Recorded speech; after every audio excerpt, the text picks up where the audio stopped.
elles attendent de leurs médias féminins, ou qu'elles le lisent, du ton et du tri.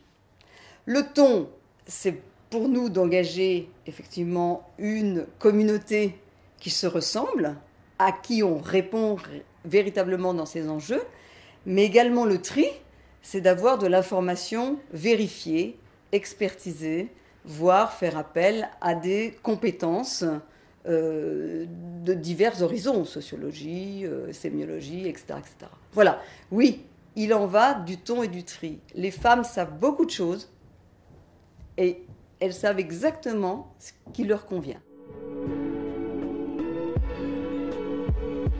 La régie restera sous l'angle du conseil, toujours.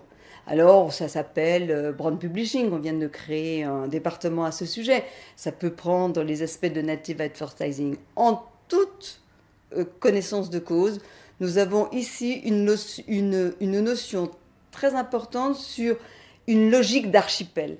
C'est-à-dire que nous pouvons tout proposer, aussi bien des insights, donc des études et de la connaissance de ces femmes, que la révélation que l'on peut en faire et la médiatisation que l'on peut en faire derrière. Voilà, je crois que c'est ça ce qui compte, la logique d'archipel chez nous. Vous savez, nous sommes nous-mêmes des éditeurs de contenu.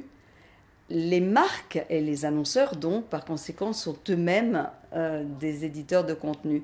Et je pense que dans la relation qu'ils entretiennent avec l'agence, les uns racontent des histoires, nous sommes dans la conversation, nous sommes dans le storytelling, et les autres doivent mettre en exergue tous ces éléments pour que cette histoire qui est racontée rentre dans des dispositifs audibles auprès des lectrices. Donc cette relation agence, annonceur, régie est finalement presque un pacte de stabilité et un trépied qui doit fonctionner en bonne intelligence. Et chacun a son rôle à jouer.